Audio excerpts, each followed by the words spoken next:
John Howard was Prime Minister of the country for, of course, a significant amount of time and is probably the best that we've had in a very long time. For many people, he was the best Prime Minister of his generation and was a great reformer.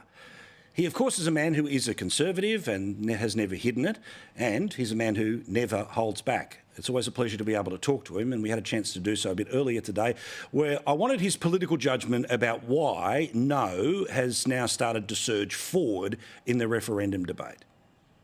Well, the main reason why a lot of people are going to vote no, and I'm not overconfident, I urge people who want the referendum defeated to keep arguing against it until the 14th of October. You can never take these things for granted. But I think the failure of the government to explain what is involved. We have no idea of precisely how this body is going to be elected, precisely how the separate electoral roll, because it will be a separate electoral roll, because fundamental to this proposition is we're going to have two classes of voters. We'll have all of us, including Indigenous Australians, and then we'll have a separate roll, presumably only of Indigenous Australians, to vote for this body. Now, we haven't been given that detail. We haven't been told precisely how many people are going to be elected. We haven't been told what their terms of engagement are once they're elected. We haven't been told precisely what procedures they will adopt, what powers they will have. We've been told, oh, if you vote for it, we'll tell you then. Well, that is nothing short of insulting to the Australian people.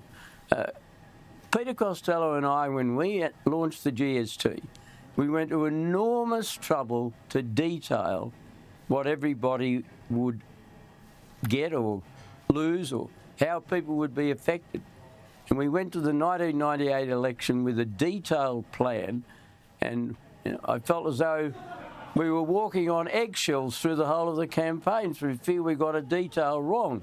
But the public was being asked to embrace the biggest change in decades in our tax system, and they were entitled to know what we were going to do.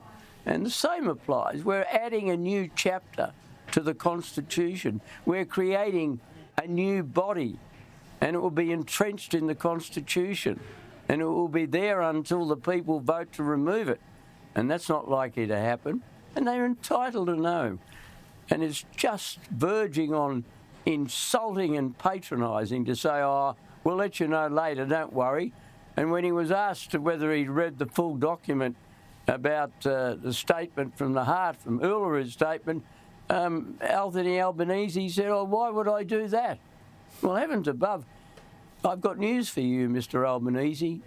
The job of Prime Minister involves reading a lot of stuff, and it's always your job and your responsibility to read material relevant to a decision that you're taking. And I just ask people who might have made up their mind to vote no or are in doubt to bear in mind that they're being asked to vote for something that hasn't been explained.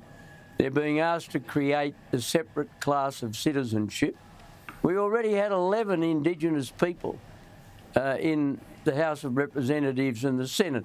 And for all I know, the next election could produce more. It might produce less, I don't know.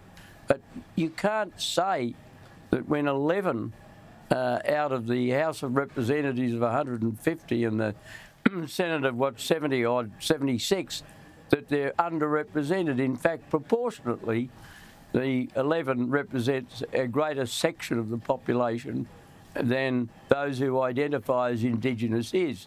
Now, there's nothing wrong with that. I'm all in favour of it.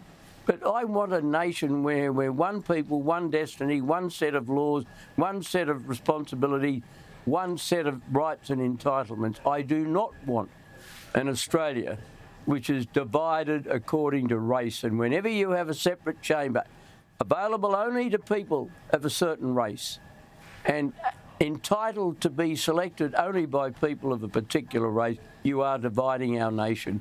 And that is why a lot of Indigenous people, as well as other Australians, object to the voice.